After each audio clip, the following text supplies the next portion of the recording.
patrimoniale pour les expatriés au Royaume-Uni. On va parler santé pour les expatriés. Alors, quelles sont les options en termes d'assurance santé? Alors, qui va nous répondre aujourd'hui? Alors, nous aurons Christelle Biganzoli de Ritchie, qui nous fera l'honneur de répondre aux questions patrimoniales, suivi de Jean-Christophe Pandolfi, CEO de Santexpat, et ensuite Sophie Péchou, expatriée depuis plus de 10 ans.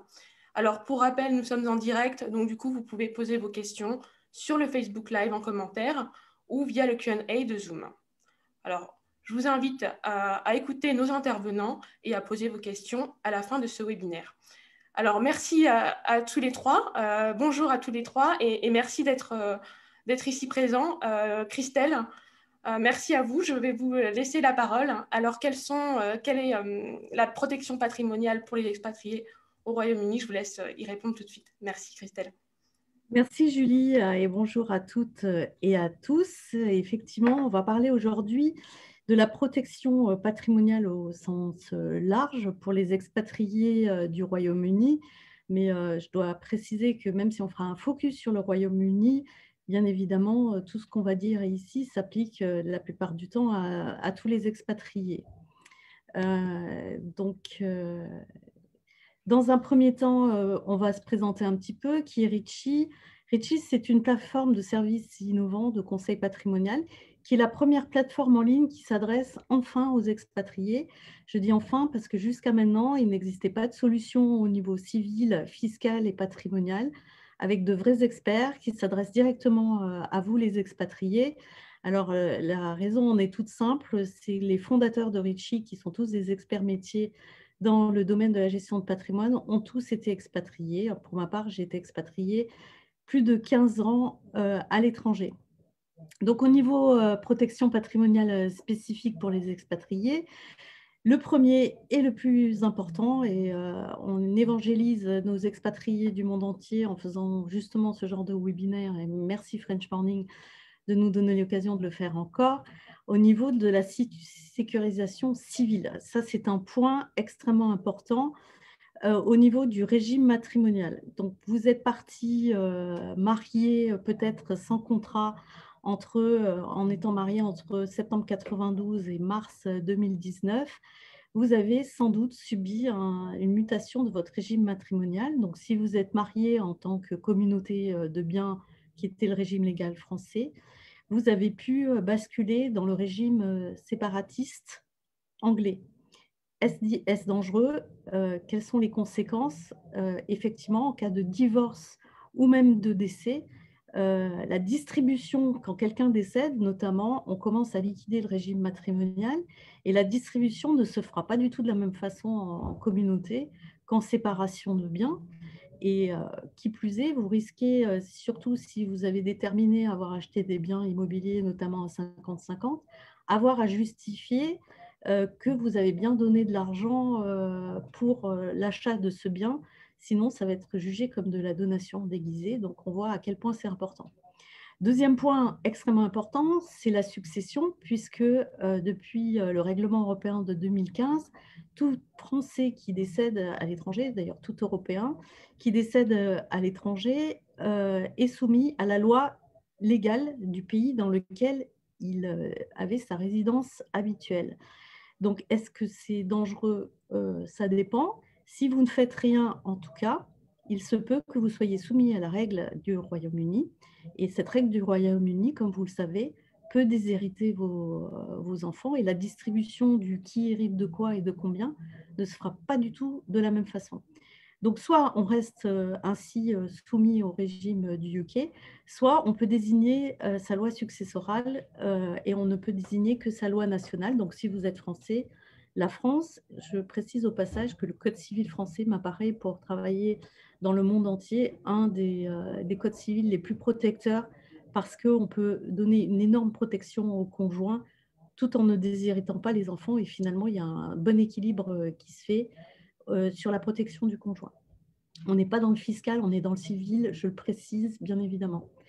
Donc, le deuxième point spécifique sur la protection patrimoniale, il faut penser à l'avenir. Même si on a 25 ans, il ne faut pas attendre que l'État ou le fonds de pension au UK pallie à la problématique de baisse de revenus drastique au moment de la retraite, surtout dans une vie d'expatrié. Il faut investir et penser à avoir des revenus le moins fiscalisés possible au moment de sa retraite pour un maintien à un niveau de vie. Qui plus est, quand on est expatrié, on a l'habitude à un certain niveau de vie qu'on n'a pas eu forcément en France. Donc ça, il faudra faire attention. Ensuite, il faut investir intelligemment quand on est expatrié.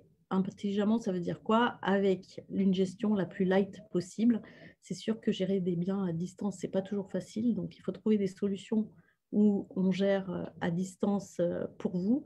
Et l'autre position importante, c'est la faible fiscalité.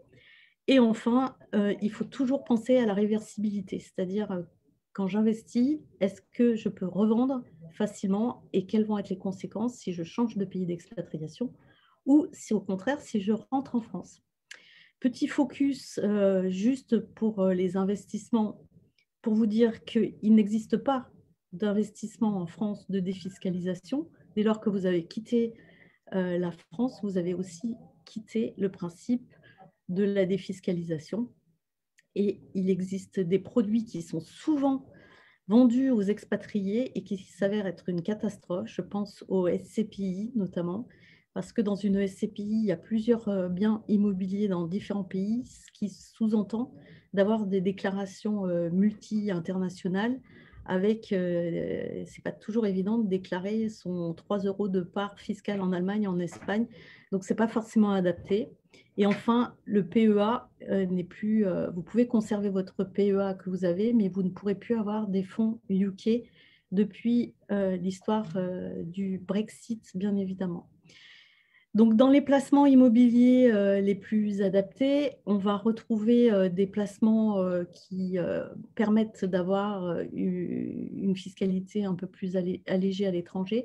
Donc, soit par des biens gérés, soit par des biens qui sont soumis non pas au revenu foncier, mais à un principe d'amortissement qui va permettre de ne pas payer de fiscalité pendant au moins 20 ou 25 ans. L'assurance vie au niveau financier, ça reste toujours le couteau suisse, que l'on soit en France ou à l'étranger. Petite cerise sur le gâteau, quand vous êtes résident fiscaux du UK, la convention bilatérale vous permet de retirer, de faire des rachats sur votre assurance vie à tout moment, avec une fiscalité particulièrement avantageuse, puisque sur les intérêts, elle détermine que vous payerez 0% en cas de rachat. L'autre point qui est souvent oublié en matière de protection patrimoniale, c'est d'avoir une bonne assurance de prêt. Comment ça marche l'assurance de prêt chez Ritchie? Elle sera mise prochainement en ligne. Elle intègre tous les expatriés et le parcours se fait entièrement digitalisé. Donc, si vous avez un prêt en France ou en Europe, vous pouvez effectivement assurer votre prêt. Et si, pour des raisons X ou Y, ce n'est pas possible, on peut toujours mettre en place une assurance avec des capitaux décès. Contrairement à l'assurance vie, ce sont des capitaux qui sont transmis sans droit, sans frais, directement au conjoint ou aux enfants en cas de décès. Donc, les points clés spécifiques en ce qui vous concerne, vous l'avez compris, c'est le changement de régime matrimonial si vous êtes au UK, c'est la succession, c'est également le côté Pax qui n'est pas très sécurisant quand dans une situation au UK, la réserve des enfants qui n'est pas prise en compte bien évidemment, et aussi la protection des enfants mineurs, puisque en cas de prédécès des deux parents, il est extrêmement important de mettre en place un système de tutorat, c'est-à-dire nommer des guardians avec un testament côté anglais et un testament côté français, pour éviter tout problématique, surtout à post-Brexit, ça ne faisant plus partie de l'Europe.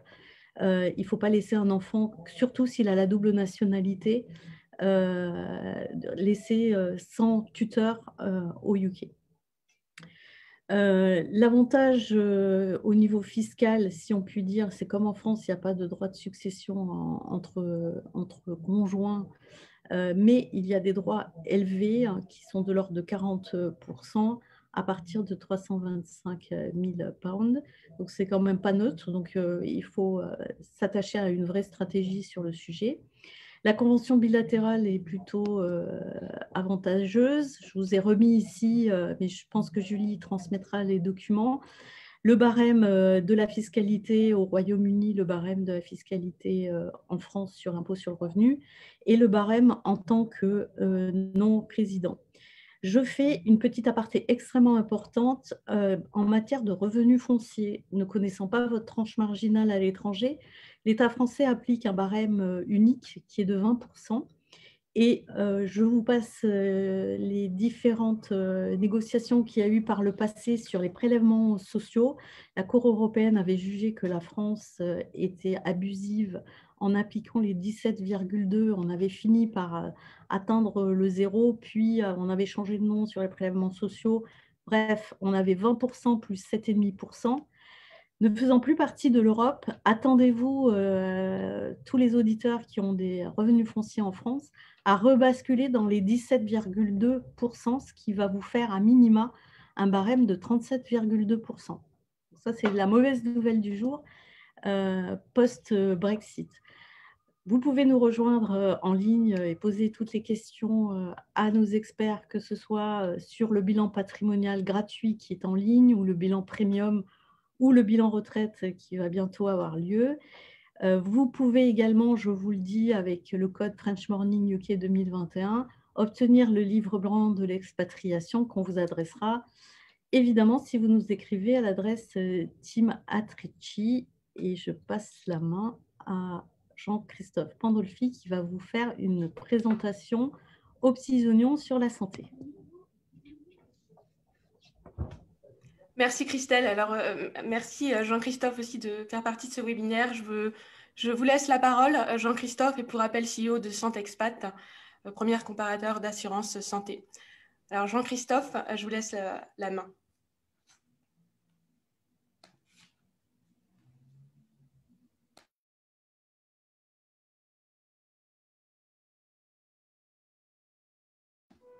Jean-Christophe, je réactive votre micro tout de suite.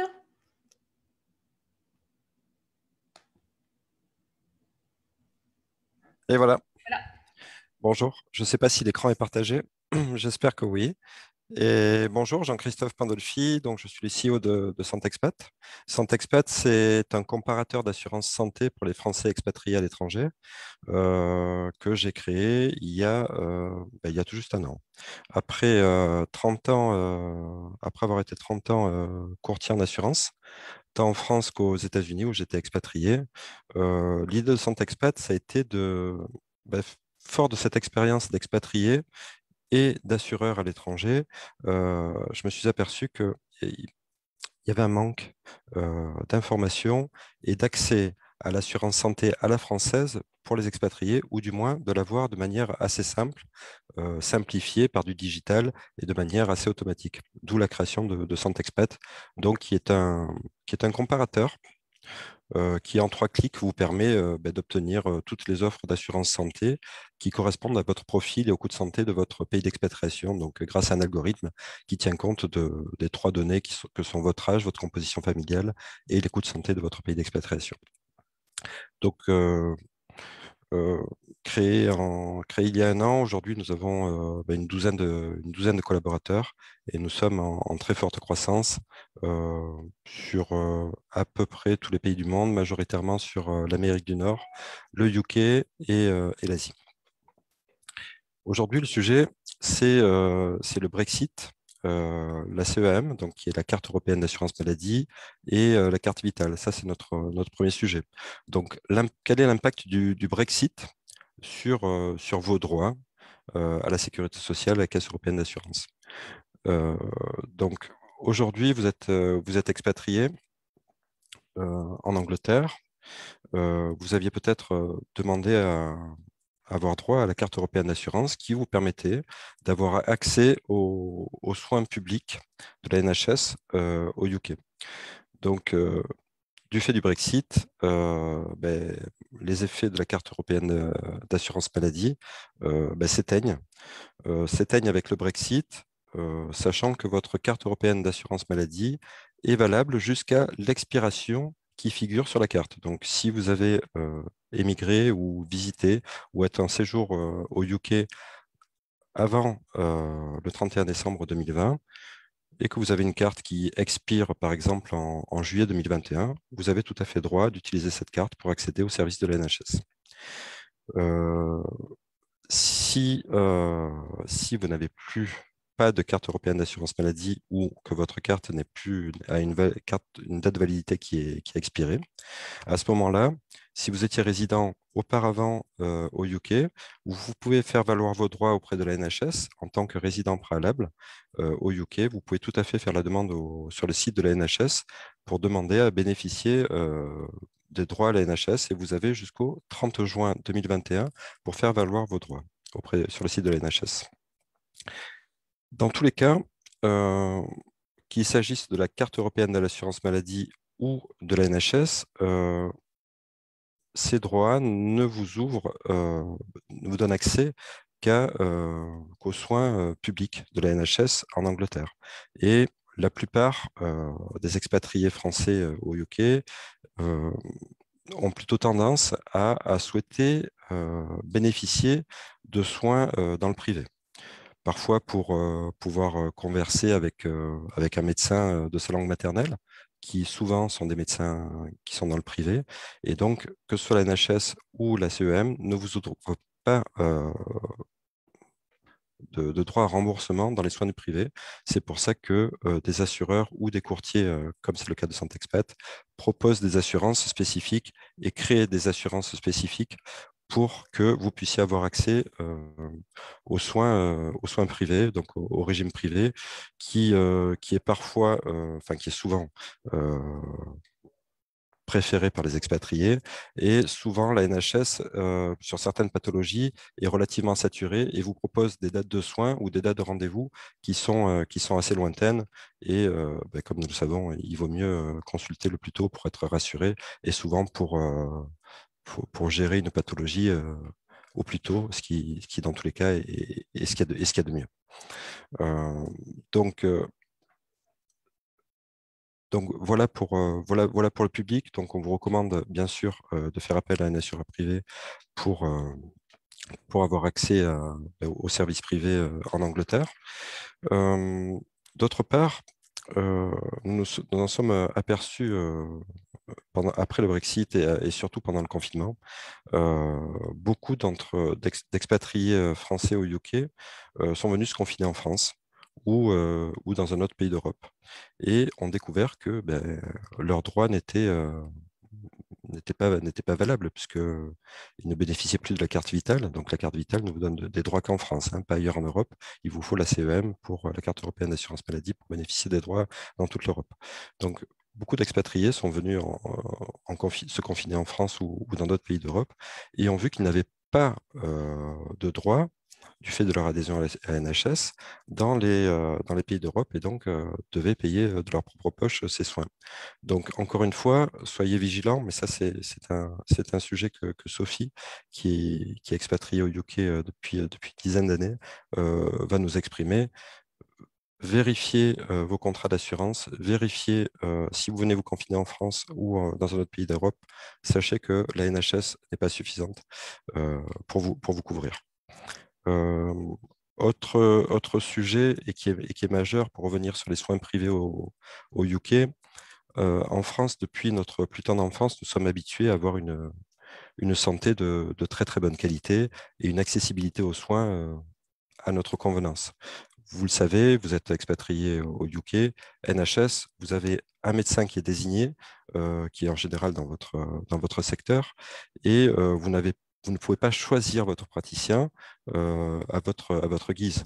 Et cette liberté de choix du médecin, qui est fondamentale dans la culture française, vous la perdez avec la NHS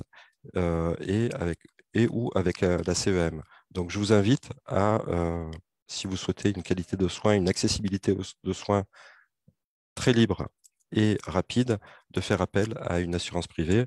Et si vous allez sur le site santexpat.fr, vous aurez accès à 19 assureurs et 250 offres d'assurance qui vous permettent de sélectionner en fonction de votre profil, comme je l'ai indiqué précédemment, en fonction de votre âge, de votre composition familiale, l'algorithme va immédiatement sélectionner les offres les mieux adaptées et bien sûr tenir compte spécifiquement des coûts de santé au UK qui sont tout à fait différentes d'autres pays dans le monde pour vous proposer des solutions d'assurance qui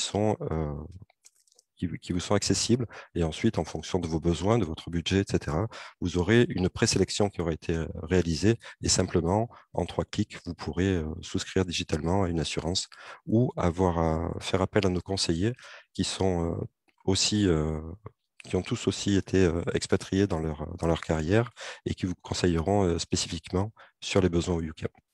Je vais céder la parole à Sophie qui va nous parler des assurances locales dont vous bénéficiez au UK et des dispositions, notamment lors de vos confinements en France et au UK. Sophie, je te laisse la parole.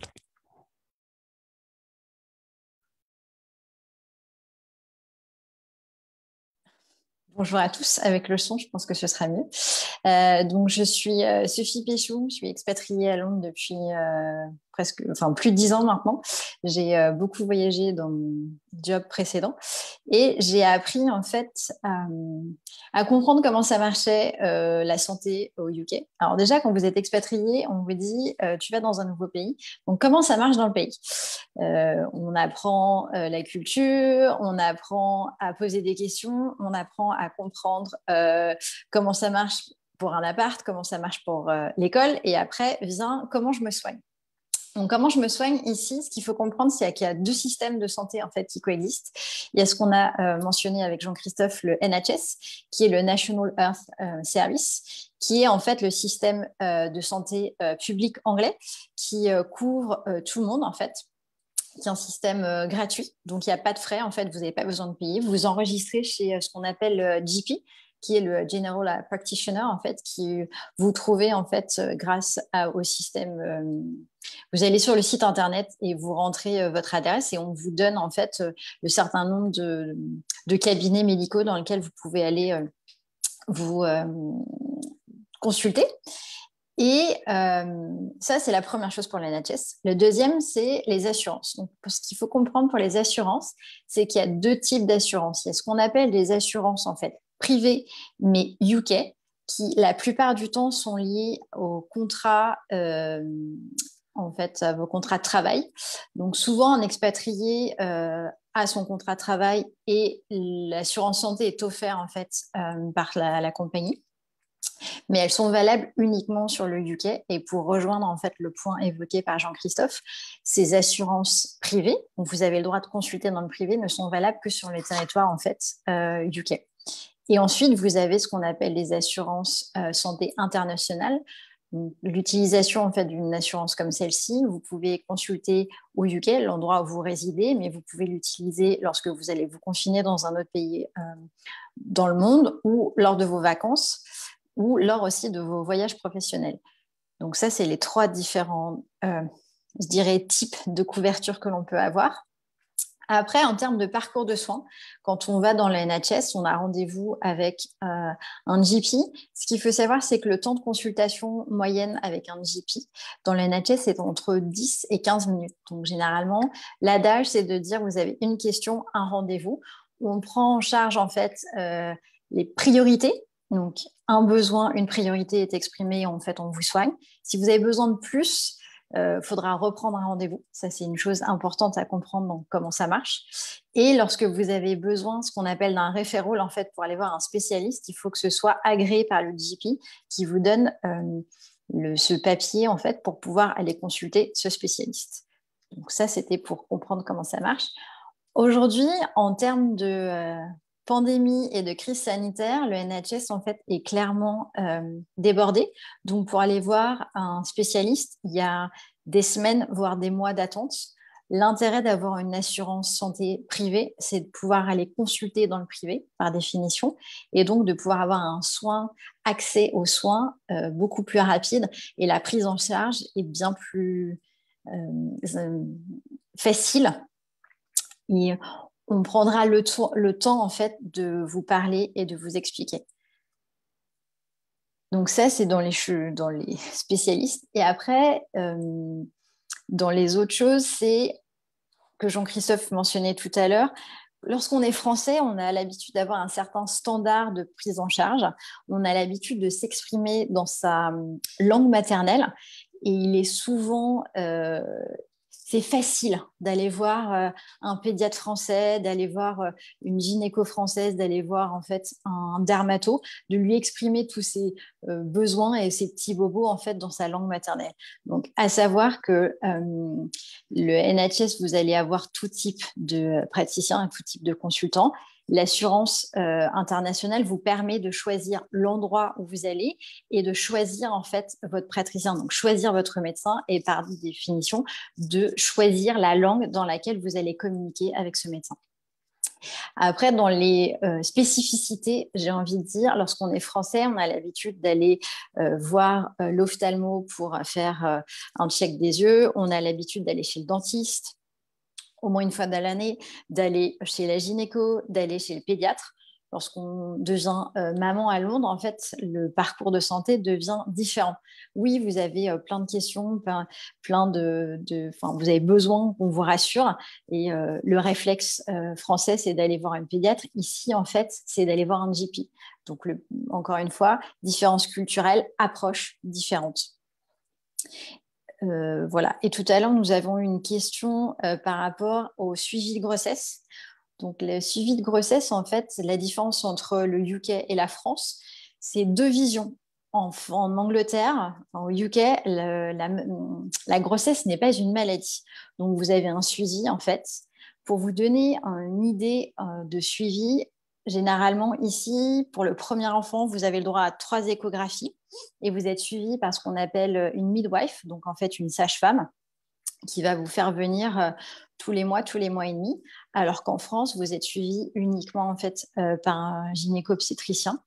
Ça, c'est la prise en charge par le NHS, donc c'est 3 échographies et une sage-femme. Si vous voulez un suivi en fait qui ressemble à celui que vous pouvez avoir en France, uniquement les assurances en fait privées internationales, et je précise bien internationales, prennent en charge la maternité. Les assurances privées UK, en fait, pour la plupart et dans le plus grand nombre, ne prennent pas en charge la maternité. Pourquoi ? Puisque ici au UK, ce n'est pas considéré comme une maladie. Donc, il n'y a pas de prise en charge en fait, spécifique et particulière pour la grossesse. Je pense que j'ai répondu à toutes les questions. Et j'ai évoqué en fait les assurances UK et internationales. Est-ce qu'il y a d'autres choses que j'ai Oui, oubliées ? on pourrait ajouter que dans les assurances internationales, vous pouvez avoir accès soit à une assurance internationale qui vous couvre partout dans le monde, à partir du UK. Donc vous êtes résident au UK, vous pouvez aller de partout dans le monde. Et nous avons aussi développé avec Santexpat une assurance spécifique pour les Français expatriés au UK qui souhaiteraient venir se faire soigner en France. Donc, une assurance qui est uniquement dédiée à la complémentaire santé en France et qui vous permettent, par exemple, pour des problématiques un peu particulières, comme des maladies de longue durée, comme une maternité, donc qui n'est pas considérée comme une maladie au UK, mais heureusement qui est prise en charge de manière culturelle en France. Donc, ce contrat d'assurance uniquement pour la France, que nous distribuons uniquement pour la France, vous permettrait de venir en France à tout moment pour vous faire soigner pour tout type de pathologie, comme si vous étiez en France, salarié en France, avec un système qu'on peut comparer de sécurité sociale qui s'appelle la Caisse des Français de l'étranger, et avec un complément que nous avons développé en partenariat avec un assureur, en complément de la Caisse des Français à l'étranger. Donc, je vous invite, si vous souhaitez avoir cette qualité de soins à laquelle nous avons été éduqués depuis notre plus tendre enfance et à laquelle faisait référence Sophie, de faire appel peut-être à si vous venez vous confiner en France ou si vous souhaitez vous faire soigner en France, à faire appel à nos services pour qu'on vous conseille là-dessus. Et bien sûr, ce type d'assurance est bien moins cher qu'une assurance internationale. Je spécifie en fait sur les 3 parcours de santé en fait. Donc le NHS c'est partout, c'est gratuit et c'est tout le monde. L'assurance privée UK qui est liée en fait la plupart du temps à votre contrat de travail n'est valable que sur les territoires UK. Donc pour toute personne qui va en France ou ailleurs en fait vous n'êtes pas pris en charge. Et c'est là aussi depuis le Brexit où on se rend compte qu'en fait qu'il y a des différences de prise en charge suivant les pays qu'on n'avait pas forcément regardé en fait et on n'avait pas prêté attention jusque-là. Merci à tous les trois pour cette présentation. Alors, pour rappel, pour ceux qui nous rejoignent maintenant, nous parlons patrimoine et santé au Royaume-Uni et nous sommes en direct. Donc, vous pouvez poser vos questions maintenant. Nous allons passer aux questions. Nous avons 3 experts qui vont, pendant un peu plus de 20 minutes, répondre aux interrogations que vous avez. Alors, je vous remercie encore une fois d'assister à notre webinaire et nous allons tout de suite démarrer avec une première question.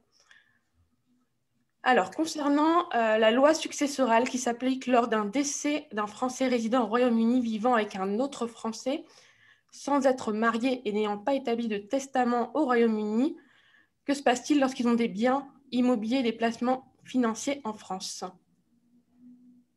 Alors, comme je l'ai exprimé tout à l'heure, je prends évidemment le point puisque c'est s'agit du patrimoine. Depuis 2015, les Français sont soumis à la loi européenne qui s'applique à eux de par leur nationalité française. Donc, ils seront soumis à la loi nationale du UK. Et ça, c'est valable pour les deux, qu'ils soient mariés ou pas mariés, puisque dans la question, il y a la réponse. Ils sont français, donc ils seront soumis à la loi française et à la loi de leur pays de résidence habituel, c'est-à-dire le UK. Et c'est le UK qui déterminera qui hérite de quoi et de combien. Et sans testament, on l'a vu, il y a un partage qui se fait ou ne se fait pas entre conjoints et enfants. Par contre, au niveau de l'immobilier, qui est un cas un peu particulier, si vous détenez de l'immobilier en France, cet immobilier-là aura quand même une incidence parce qu'en France, la réserve est encore un point important, bien qu'elle est soumise parfois à rude épreuve à l'international. Mais encore, il sera un peu plus difficile de déshériter ses enfants sur des biens immobiliers en France. Voilà. Donc après, vous avez le choix, soit vous vous laissez libre de rester sous la loi interne du UK, soit vous préférez, comme la plupart de nos clients, en tout cas quand on en discute ensemble avec d'autres experts, choisissent la loi nationale, puisque, encore une fois, ce n'est pas une optimisation fiscale, mais la France permet de donner la totalité de son patrimoine en usufruit, par exemple, à son conjoint, et de laisser les enfants nus propriétaires. En quoi c'est important?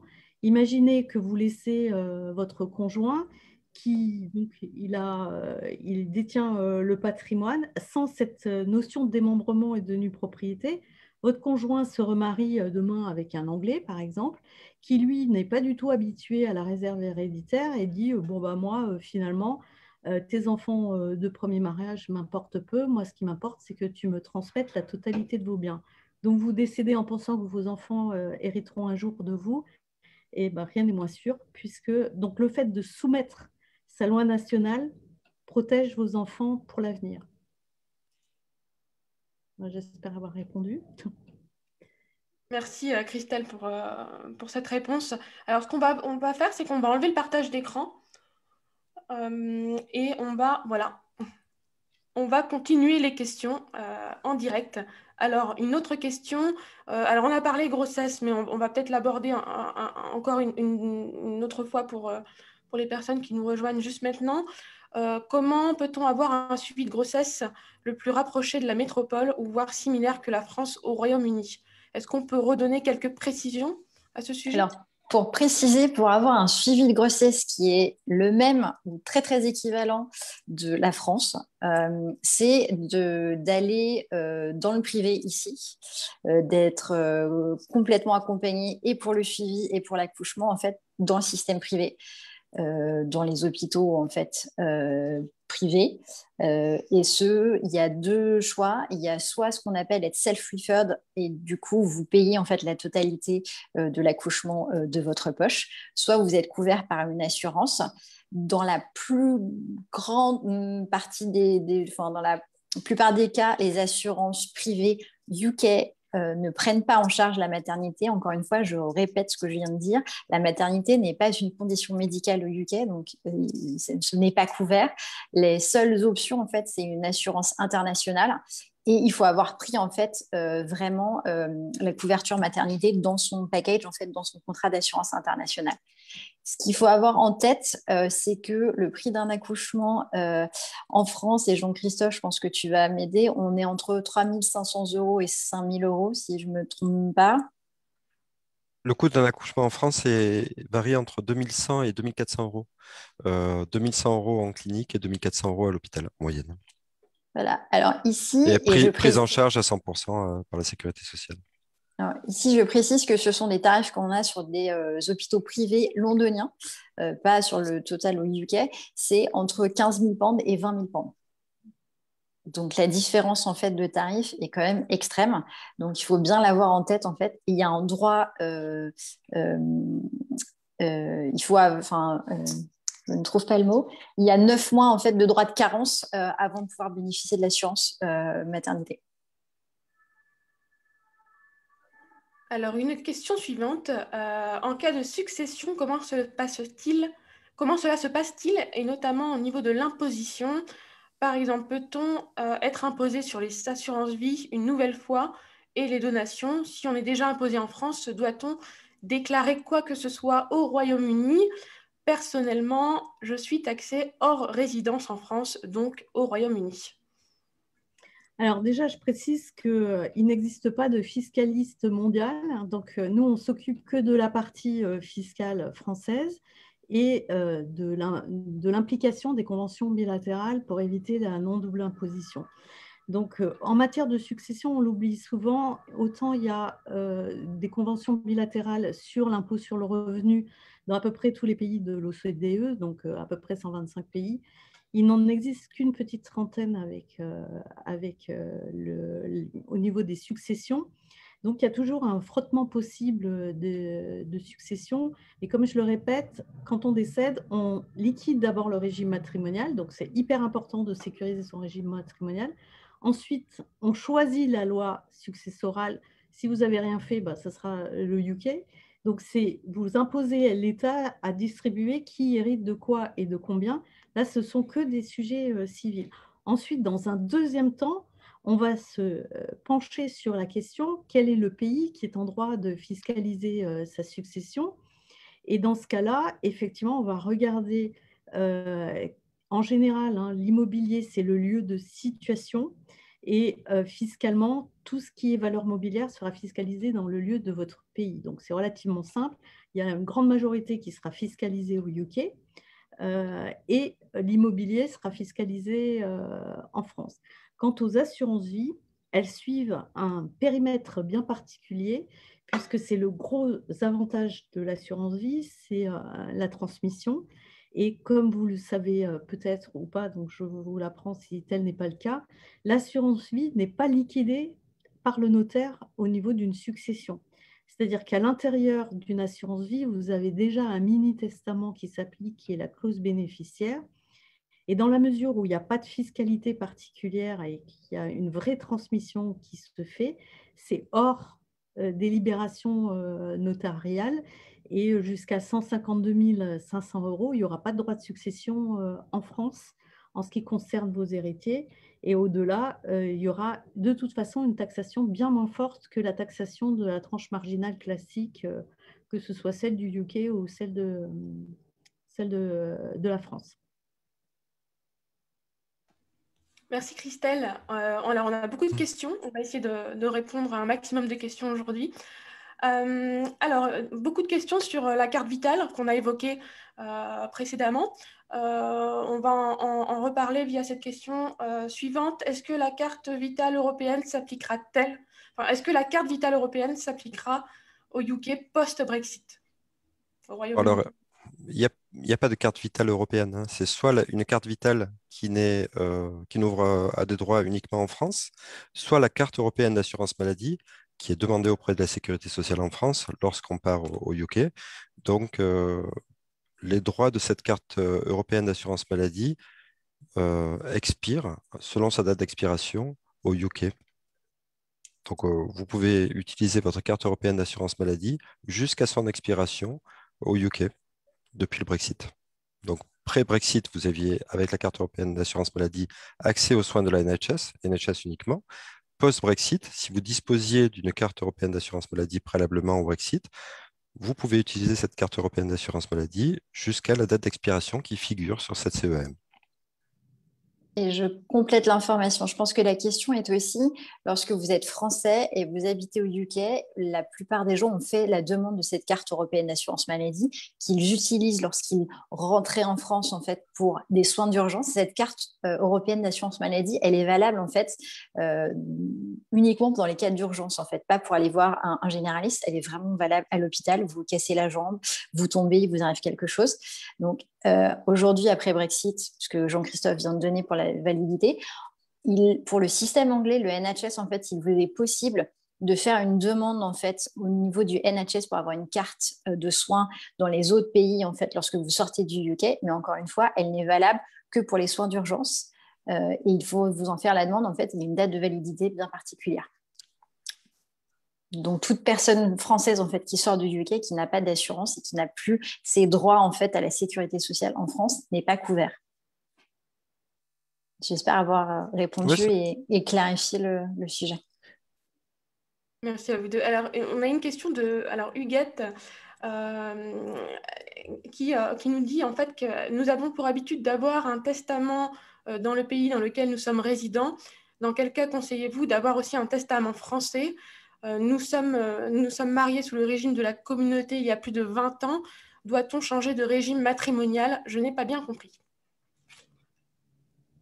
Alors, si, encore une fois, le régime de mutabilité, il se passe en 2 étapes. Première étape, il ne faut pas avoir fait de contrat de mariage.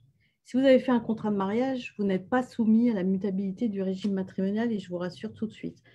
Si tel n'est pas le cas et que vous êtes marié entre septembre 1992 et mars 2019 où les choses ont un peu changé, vous êtes sous la convention de l'Haye de 78, je ne vais pas rentrer dans les détails, mais c'est assez technique et vous pouvez subir des mutabilités à 3 niveaux. C'est si vous êtes parti dans les 2 premières années de votre résidence habituelle post-mariage, si vous êtes resté 10 ans dans le pays dans lequel vous vivez, ou inversement, lorsque vous rentrez dans un pays où vous avez tous les deux la même nationalité. C'est-à-dire si vous rentrez en France et que vous êtes tous les deux français, vous allez rebasculer. Donc, on va liquider 1, 2, 3 ou 4 régimes matrimoniaux en fonction des pays dans lesquels vous avez fait.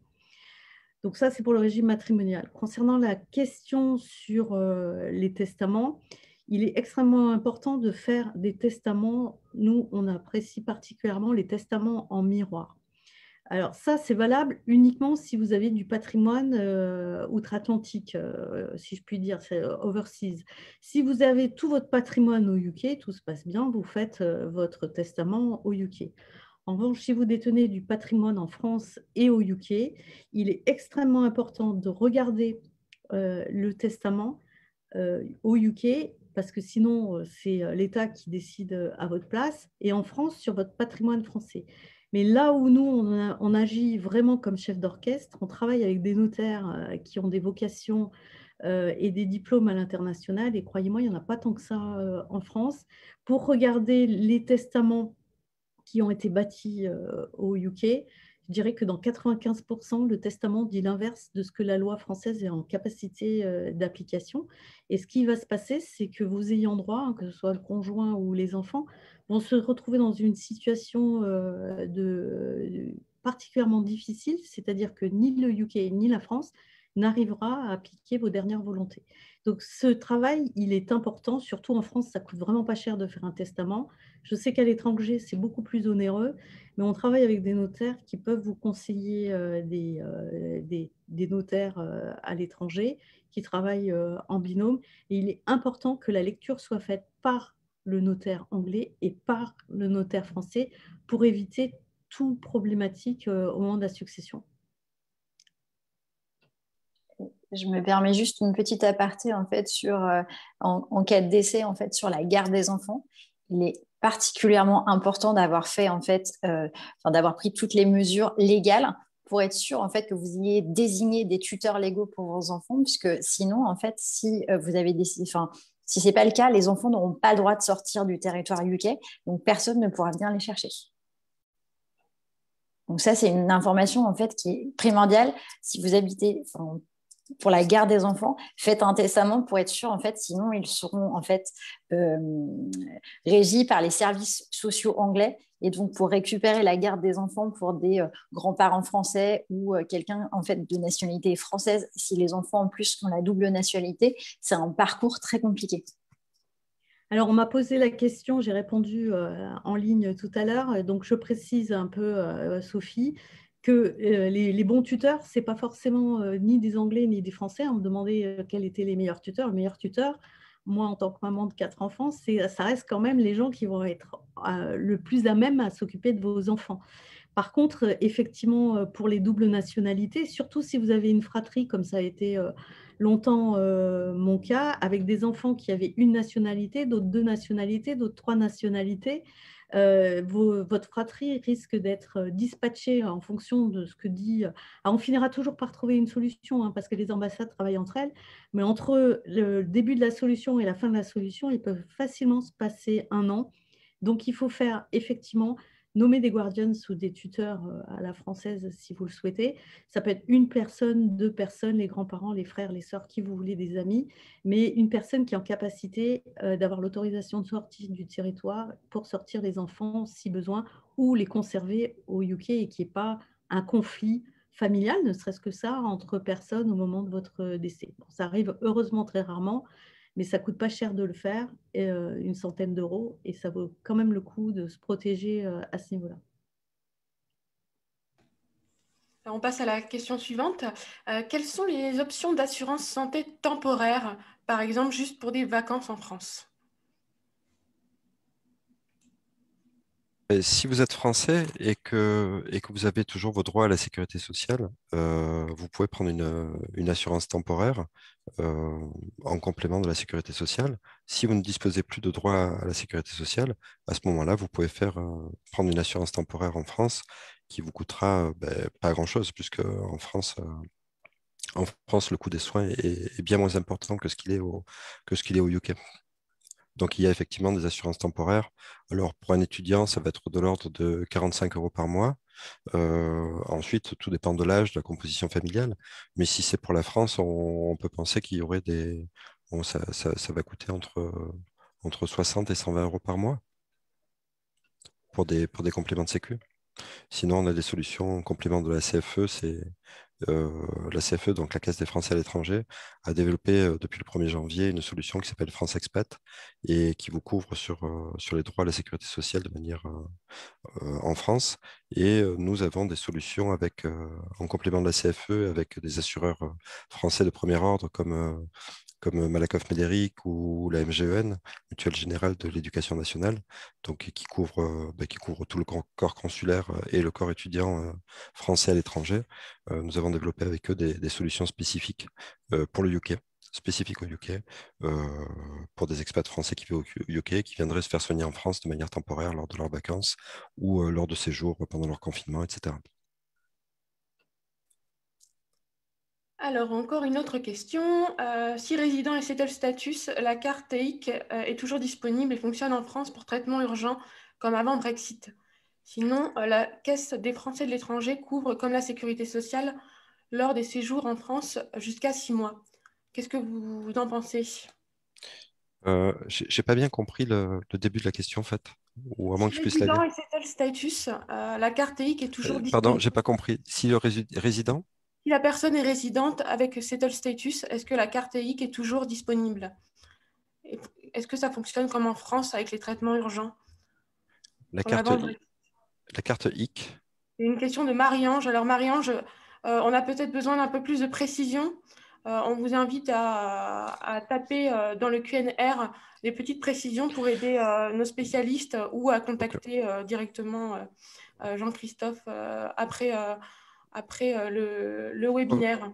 je vais répondre à la question, mais peut-être de manière plus large. Donc, en fait, il y a la période pré-confinement et pendant le confinement. Donc, lorsque vous êtes expatrié, que vous perdez vos droits à la sécurité sociale euh, et que vous rentrez en France, vous avez un délai de carence de 3 mois avant de pouvoir retrouver vos droits. Ce délai de carence a été levé pour cause pendant la Covid, pendant la période de confinement. Donc, si vous rentrez en France, vous pouvez réactiver vos droits en période de Covid sans délai de carence. Ça vous permet de retrouver vos droits immédiatement. Donc, je pense que c'est la solution la plus sage et la moins chère, bien sûr. Au-delà de ça, c'est pas la CFE qui va vous couvrir en France, c'est la sécurité sociale. La CFE ne vous couvre qu'à l'étranger. Et, et quoi d'autre? Donc, bon, ça ne vous couvre en France, mais ça vous couvre pas à 100%. Si vous êtes habitué à aller à NHS, la NHS couvre à 100% dans le public. En France, la sécurité sociale ne couvre pas 100% des dépenses médicales. Elle ne couvre que de 0 à 70% selon les cas. 0% pour les médicaments qui ne sont pas pris en charge, 70% pour les visites médicales, mais 70% du tarif de référence. Vous allez voir un médecin qui va vous coûter, qui est non conventionné, qui va vous coûter 45, 50, 65 euros. La sécurité sociale ne prendra en charge que 20 euros. Donc, le fait de retrouver ces droits à la sécurité sociale vous permet bien sûr d'être hospitalisé sans frais si vous ne prenez pas de chambre particulière, mais ne couvre pas 100% de vos frais pour le outpatient si vous allez consulter un médecin, et d'autant plus si c'est un spécialiste où les coûts de santé peuvent être beaucoup plus chers. Merci Jean-Christophe. Alors de toute façon, moi j'invite aussi tous les spectateurs qui posent leurs questions en direct à contacter nos intervenants après ce webinaire pour répondre aussi à plusieurs questions concernant l'enregistrement de ce webinaire. Il sera effectivement rediffusé. Il sera en replay sur les réseaux sociaux French Morning London et sur notre site internet. Donc bien sûr, vous pourrez accéder à ce replay et avoir accès aussi aux coordonnées de nos trois intervenants aujourd'hui. Une autre question, résident à l'étranger, UK et Émirats arabes, depuis 15 ans, je souhaite savoir s'il est possible de contribuer à une retraite en France, similaire à la National Insurance ici. Alors, je ne connais pas la National Insurance parce que je ne suis pas au UK, donc il faudrait préciser cette question, mais bien sûr, on met en place des véritables stratégies de bout en bout, soit par des produits d'assurance décès, d'assurance vie, soit par d'autres investissements un peu plus innovants également, pour pallier à des compléments de retraite qui ont cette double capacité, c'est d'avoir une faible fiscalité et d'être compatible avec le statut d'expatrié. Donc, j'engage cette personne à me contacter personnellement et je répondrai en creusant un peu quel était l'objectif in fine de complément de retraite pour cette personne. Merci Christelle. Alors on a beaucoup de questions. Je vais essayer de faire vite. Il nous reste que quelques minutes pour y répondre. Une autre question de Richard. Si on quitte la France après son mariage sans être resté 2 ans en France avant ce départ, est-il vrai que le régime matrimonial devient tout de suite séparation des biens? Alors, non, il ne devient pas séparation des biens.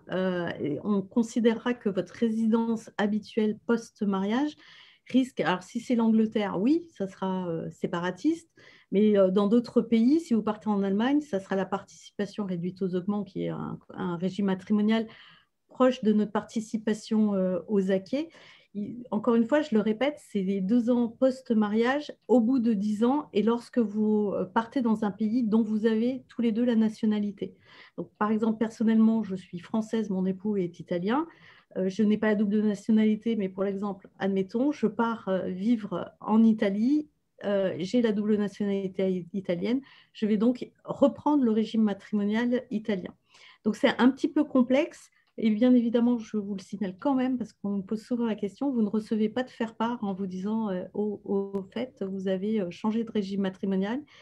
Et c'est extrêmement c'est vraiment important parce qu'on s'est rendu compte, notamment sur les conjoints, qu'ils soient masculins ou féminins, peu importe, qui ont suivi leur conjoint dans une aventure extraordinaire pour l'avoir vécu d'expatriation et qui ont renoncé à une carrière. Ils se retrouvent avec un régime matrimonial qui pensait être communautaire et donc extrêmement confortable pour eux, en un régime de séparation de biens. Donc en cas de divorce ou de décès, cette situation s'avère catastrophique.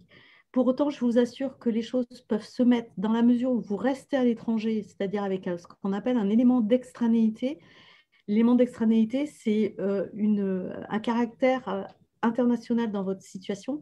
On peut le faire très simplement pour 500, 700 euros selon les notaires et de manière rétroactive. Donc, je rassure les auditeurs, cette situation ne coûte pas cher à rectifier et peut se faire de manière rétroactive. En revanche, quand vous rentrez en France, la messe est dite, si j'ose dire, et là, vous êtes obligé de changer de régime matrimonial, passer au tribunal de grande instance, et on n'est pas ni dans les mêmes délais, ni dans les mêmes coûts. Voilà. Et ce n'est pas rétroactif lorsque vous rentrez en France. Précision importante. Merci Christelle. Axel nous demande s'il est possible de demander une assurance internationale à son entreprise dans le cadre de voyages professionnels. En fait, dans le cadre de voyages professionnels, c'est la responsabilité civile de l'employeur. Donc, si il y a un accident dans le cadre du travail, le salarié peut invoquer la responsabilité de l'employeur. Et l'employeur devrait, donc il est tout à fait possible de le demander, et il devrait vous l'accorder. Et la plupart des entreprises d'un certain niveau souscrivent des contrats d'assurance santé internationaux pour les salariés qui se déplacent de courte durée de manière professionnelle et internationale. Donc, moi, je recommande bien sûr de demander à son employeur qui est dans l'obligation de lui faire comprendre que c'est sa responsabilité qui est engagée si jamais il arrive quoi que ce soit à son salarié dans le cadre de son déplacement professionnel. Donc, ne souscrivez pas une assurance privée à titre individuel qui va vous coûter cher, même de manière temporaire, mais bien sûr, demandez à votre employeur dont c'est la responsabilité, puisqu'il est responsable de vos faits et actes et de tout ce qui pourrait vous arriver et a l'obligation de vous rapatrier dans votre pays de résidence, bien sûr. Alors, Dominique nous demande si héritage en France, doit-on déclarer aux impôts UK, au Royaume-Uni? Alors, encore une fois, sur la fiscalité, si vous devenez héritier alors que vous êtes résident au UK, vous allez, en France en tout cas, c'est l'héritier qui paye les impôts. Donc, pour la France, vous serez soumis à l'imposition, que ce soit si vous avez été résident fiscaux au moins 6 ans en France dans les 10 dernières années qui ont précédé cet héritage. Donc, c'est un peu compliqué de rentrer dans les détails techniques, mais grosso modo, vous devez déclarer au UK, bien évidemment, puisque comme je l'ai dit, c'est la fiscalité sur les valeurs mobilières qui s'imputent. Sur ce qui est par contre immobilier, ça sera toujours taxé en France. Alors, une autre question. Ayant des biens immobiliers en France et au Royaume-Uni et résidant au Royaume-Uni, est-ce qu'un testament anglais est suffisant ou devrais-je faire un testament dans chaque pays? Alors, la meilleure chose à faire, je le redis, c'est de faire un testament en France. Si vous voulez, le testament dans un seul pays n'est valable que si vous vivez, résidez, finissez vos jours avec un patrimoine franco-français ou UK, si je puis dire. Dès lors que vous avez de l'international dans votre patrimoine, il est important de faire un testament ou au moins d'interroger un de nos experts pour savoir comment sera liquidé de part et d'autre la distribution du qui hérite de quoi et de combien et la fiscalité inhérente à votre... Donc, il y a vraiment une étude un peu premium à faire si vous avez du patrimoine dans les deux pays. Et c'est important de faire un testament. C'est la meilleure solution avec, encore une fois, un notaire qui soit en capacité de lire la version en UK et inversement pour la version française. Merci Christelle. Alors, une dernière question. Alors, une question qui revient à plusieurs reprises, donc on va la reposer. Peut-on prendre une assurance provisoire au Royaume-Uni? Donc, j'imagine que ça concerne l'assurance santé. Oui, vous pouvez prendre une assurance provisoire au Royaume-Uni si votre déplacement est de courte durée. Donc, généralement, les assurances qui sont dites temporaires sont pour des durées, bien sûr, d'expatriation inférieures à 1 an.